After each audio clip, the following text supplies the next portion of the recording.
Assalamualaikum warahmatullahi wabarakatuh.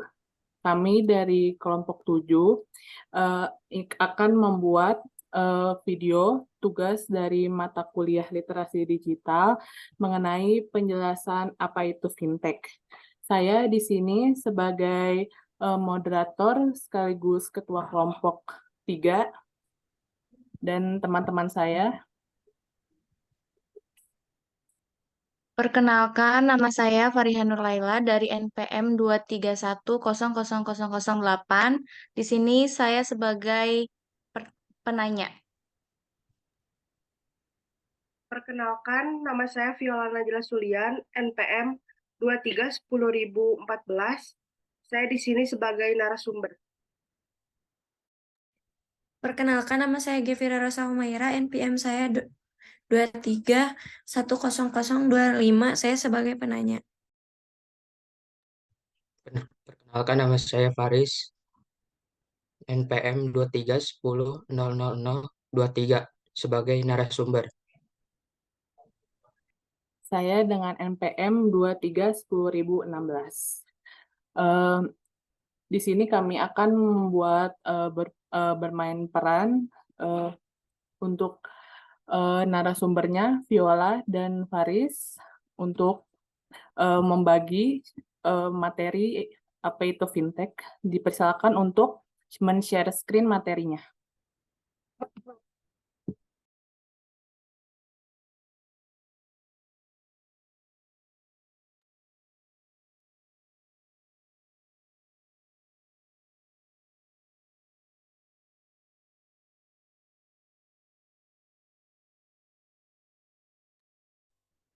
Baik, di sini saya akan menjelaskan apa itu vintage. Vintage menurut Armer DKK 2015, vintage memiliki arti penerapan teknologi dalam bidang keuangan. Menurut Juevel 2016 mengungkapkan bahwa vintage adalah sebuah bentuk industri baru yang menerapkan teknologi untuk menghasilkan kemajuan dan penerapan bidang keuangan. Menurut Leong dan Sung 2018 berpendapat bahwa vintage adalah gabungan dari beberapa ilmu pengetahuan seperti keuangan serta manajemen dan inovasi teknologi dalam beberapa pengertian menurut ahli tersebut. Kita dapat menyimpulkan bahwa finansial teknologi adalah sebuah bentuk penerapan teknologi yang dapat menciptakan inovasi-inovasi terbaru dalam bidang finansial.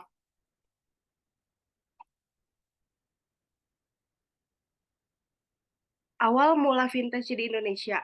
Seiring pesatnya perkembangan teknologi dan bertumbuhnya perusahaan-perusahaan startup, maka semakin besar pula perkembangan vintage di Indonesia.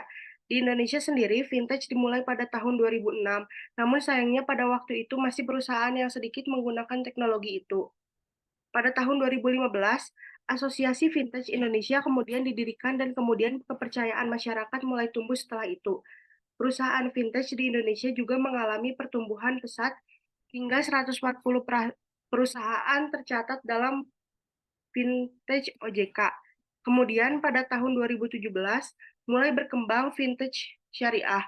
Vintage syariah merupakan jenis vintage yang bergerak atas dasar Islam.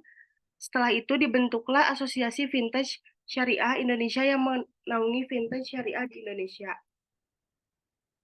Kelebihan vintage. Yang pertama, mudah dalam melayani konsumen. Bagi perusahaan yang ikut dalam memanfaatkan teknologi keuangan ini akan memperoleh kemudahan dalam melayani konsumen. Perusahaan cukup memberikan konektivitas seluler untuk mengakses semua jenis layanan ke konsumen. Sementara bagi konsumen dengan adanya vintage ini akan memperoleh kemudahan dalam memperoleh layanan keuangan. Mereka dapat mengakses dan melakukan transaksi sendiri lewat smartphone atau tablet yang dimiliki.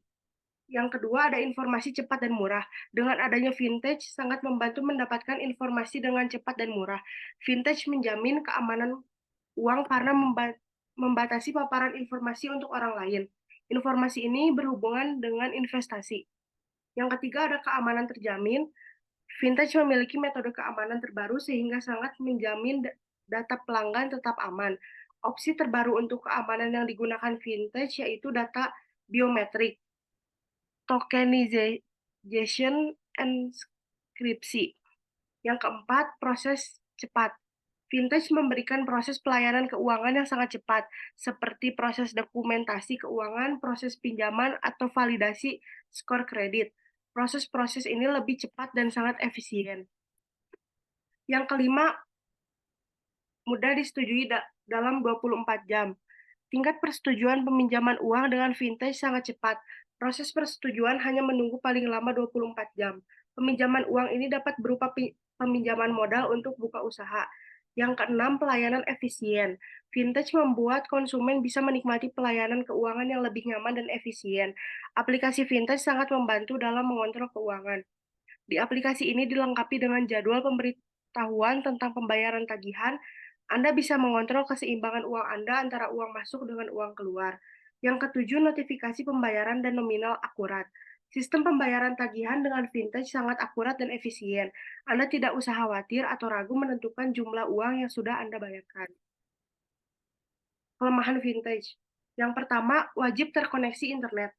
Bagi pengusaha yang baru mulai merintis memerlukan biaya yang besar untuk memulai usahanya. Karena untuk mendapatkan pelayanan teknologi keuangan ini, pengusaha harus menyediakan fasilitas komputer, tablet, atau smartphone yang sudah terhubung dengan internet. Layanan teknologi keuangan ini hanya bisa diakses dengan jaringan internet. Jika berada di wilayah yang belum memiliki internet, Anda tidak akan bisa mengakses layanan keuangan ini. Yang kedua, hanya menjangkau pembisnis yang melek internet. Layanan teknologi keuangan belum bisa dinikmati semua kalangan, terutama bagi masyarakat yang belum mendapatkan akses internet dan belum menerima informasi tentang teknologi keuangan. Hanya kalangan-kalangan tertentu saja yang bisa mengakses layanan ini. Yang ketiga, rawan penipuan. Meskipun salah satu kelebihan layanan vintage ini memiliki tingkat keamanan yang tinggi, tetapi masih rawan terhadap penipuan. Masih banyak iming-iming yang menawarkan kepada konsumen dengan keuntungan yang lebih besar. Nomor 4, ada biaya tinggi. Biaya bunga pinjaman yang ditawarkan vintage lebih tinggi dibandingkan dengan biaya bunga keuangan tradisional. Ini bisa dijadikan pertimbangan sebelum memilih layanan keuangan. Contoh perusahaan vintage di Indonesia, yang pertama ada Modalku, yang kedua Finansialku, yang ketiga Kredivo, yang keempat GoPay, yang kelima OVO, dan keenam Tanifun. Selanjutnya akan dibacakan oleh Faris. Apakah perbedaan antara vintage dengan bank? Jadi vintage adalah perusahaan teknologi yang menjembatani antara pemberi dengan penerima pinjaman. Sementara bank digital adalah bank umum yang bisa menghimpun dana simpanan dari masyarakat, menjual produk investasi, menyediakan alat transaksi.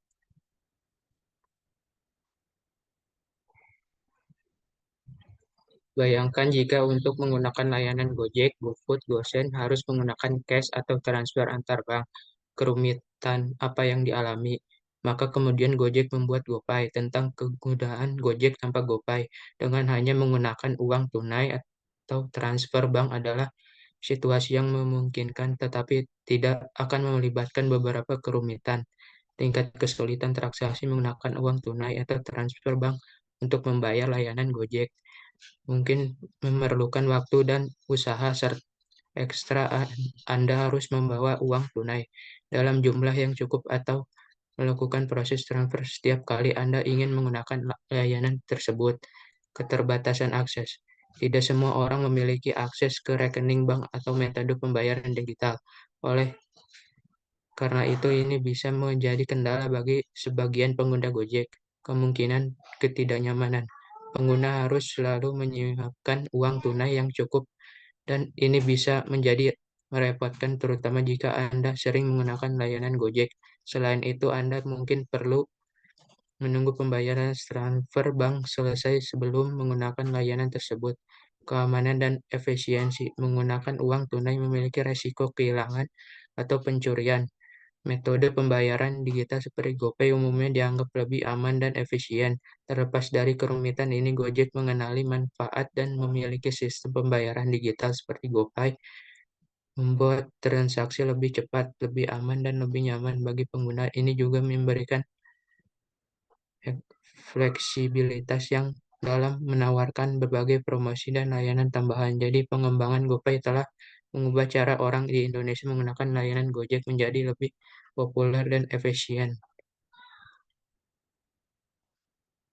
Apa kaitannya antara fintech dengan pinjaman online? Kaitan antara fintech dan pinjol adalah bahwa pinjol adalah salah satu jenis layanan keuangan yang didukung oleh teknologi dalam lingkungan industri. Fintech perusahaan pinjol menggunakan platform dan teknologi digital untuk menghubungkan pemberi pinjaman dan meminjam secara online, menyederhanakan proses pengajuan pinjaman, pengambilan keputusan kredit, dan pencairan dana. Ini memungkinkan individu untuk mengakses pinjaman secara cepat dan mudah melalui aplikasi atau situs web, yang merupakan contoh sebagaimana fintech mengubah cara layanan keuangan tradisional beroperasi. 4. Dampak kerugian pinjaman online di masyarakat. Bunga tinggi, masa tenor pendek, adanya resiko pelanggaran pencurian data pinjaman sampai penagihan sepihak. Apa tindakan yang diambil oleh pemerintah untuk menjaga masyarakat dari korban operasi pinjol? Pemerintah biasanya mengambil beberapa tindakan untuk melindungi masyarakat dari praktik ilegal pinjaman online. Beberapa langkah yang bisa diambil oleh pemerintah meliputi regulasi dan lisensi. Pemerintah dapat mengatur industri pinjol dengan mewajibkan penyedia pinjaman online untuk memiliki lisensi resmi. Hal ini dapat membantu memastikan bahwa hanya perusahaan yang memenuhi standar tertentu yang dapat beroperasi. Batasan tingkat bunga. Pemerintah dapat mengatur batasan atas tingkat bunga yang dapat dikenakan oleh pinjol sehingga mencegah praktik peminjaman yang merugikan masyarakat dengan suku bunga yang sangat tinggi. Perlindungan konsumen. Pemerintah dapat memperkuat undang-undang perlindungan konsumen untuk mengatasi praktik penagihan yang tidak etis, misrepresentasi, dan penipuan oleh pinjol. 4. Pendidikan dan kesadaran. Masyarakat perlu memberikan edukasi tentang risiko pinjaman online ilegal. Pemerintah dapat mempromosikan kesadaran mengenai risiko ini melalui kampanye informasi. 5. Pengawasan dan penegakan hukum. Pemerintah dapat meningkatkan pengawasan dan penegakan hukum terhadap praktik ilegal pinjol untuk memastikan bahwa mereka tidak dapat beroperasi dengan bebas. Tindakan ini dapat membantu melindungi masyarakat dari menjadi korban praktik pinjol ilegal yang dapat merugikan secara finansial. Jika kalian memiliki gerakan untuk kampanye, adakah informasi atau ajakan yang ingin kalian sampaikan kepada masyarakat tentang pemanfaatan pinjol? Bijak dalam pengguna pinjol menggunakan pinjol yang sudah memiliki otoritas jasa keuangan sehingga data pribadi tidak disalahgunakan. 6. Jika kalian memiliki gerakan untuk kampanye, adakah informasi atau ajakan yang ingin kalian sampaikan kepada masyarakat tentang pemanfaatan pinjol? Bijak dalam penggunaan pinjol digunakan pinjol yang sudah memiliki otoritas jasa keuangan sehingga data pribadi tidak disalahgunakan.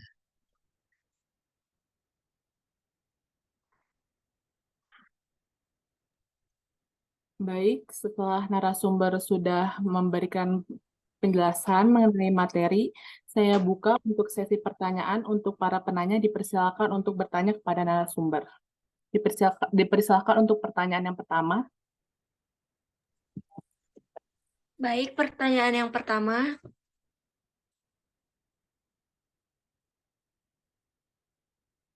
Apa tantangan terbesar yang Anda hadapi dalam mengelola keamanan data dan privasi pelanggan di Fintech?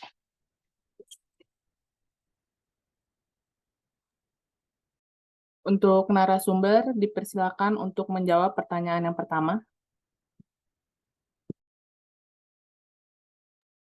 Saya akan menjawab pertanyaan nomor 1. Berikut adalah beberapa tantangan umum yang dihadapi oleh perusahaan fintech dalam mengelola keamanan data dan privasi pelanggan. Keamanan data. Melindungi data pelanggan dari ancaman seperti peretasan, serangan siber, dan pelanggaran keamanan adalah tantangan utama. Perusahaan vintage harus terus memperbarui dan memperkuat sistem keamanan mereka. Kepatuhan peraturan. Vintage harus mematuhi berbagai peraturan keuangan dan privasi data yang berbeda, tergantung pada yurisdiksi tempat mereka beroperasi. Ini termasuk GDPR di Eropa dan peraturan keuangan di berbagai negara. Kepatuhan anti pencurian uang atau AML, vintage harus aktif memantau transaksi pelanggan untuk mendeteksi aktivitas mencurigakan yang mungkin terkait dengan pencucian uang. Penggunaan data yang bertanggung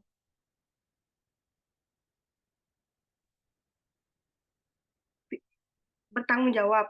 Vintage seringkali mengumpulkan banyak data pelanggan. Tantangannya adalah memastikan bahwa data ini digunakan secara etis dan hanya untuk tujuan yang diberikan izin oleh pelanggan. Penyimpanan data yang aman. Vintage harus menyimpan data pelanggan dengan cara yang aman dan dapat dipulihkan jika terjadi kegagalan sistem atau bencana. Pelatihan karyawan. Mengedukasi karyawan tentang pentingnya keamanan data dan privasi, serta melibatkan mereka dalam praktik terbaik, merupakan bagian penting dalam menjaga keamanan. Tantangan ini menunjukkan bahwa vintage harus memiliki infrastruktur yang kuat dan kebijakan yang ketat untuk melindungi data dan privasi pelanggan, sambil mematuhi peraturan yang relevan. Selain itu, mereka juga perlu selalu beradaptasi dengan ancaman siber yang terus berkembang. Baik, selanjutnya saya buka untuk pertanyaan yang kedua, dipersilakan. Baik, sebelumnya terima kasih kepada moderator telah membuka sesi pertanyaan. Pertanyaan dari saya untuk narasumber tentang vintage.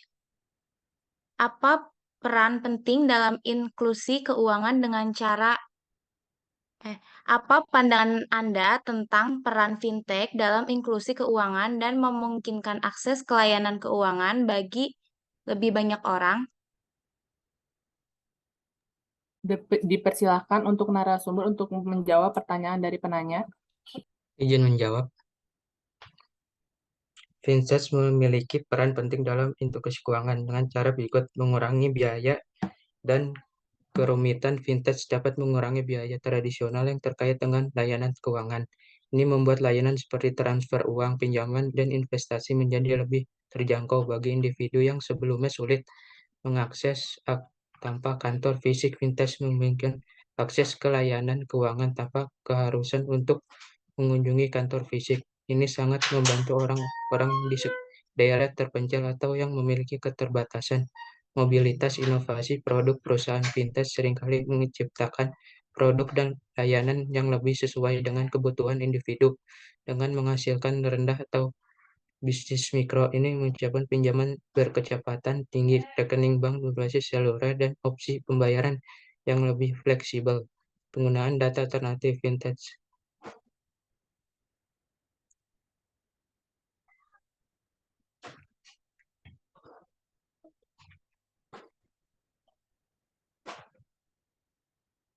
udah.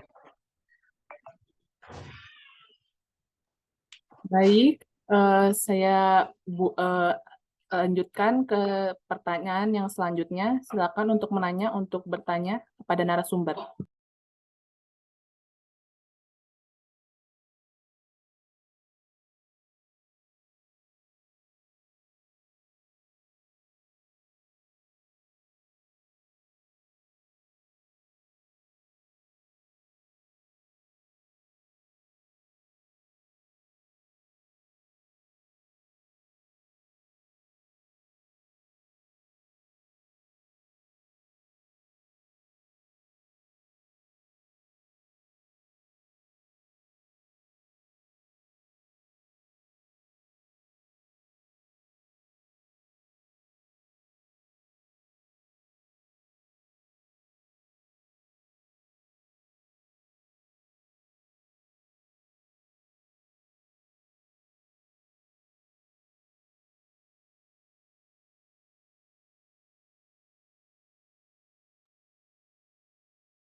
Baik, selanjutnya saya ingin bertanya kembali untuk narasumber.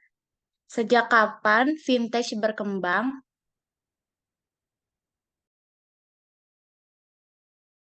Dipersilahkan untuk narasumber untuk menjawab penanya.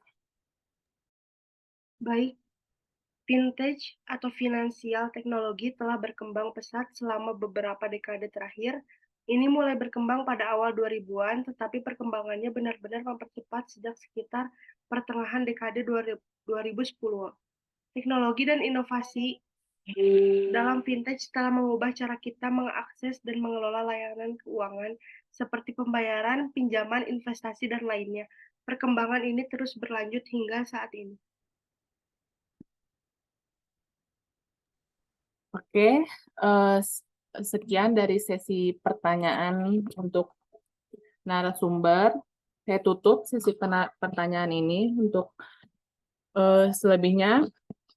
Terima kasih sekian dari kelompok kami untuk membuat video tugas literasi digital mengenai penjelasan apa itu fintech. Sekian dari kami. Wassalamualaikum warahmatullahi wabarakatuh.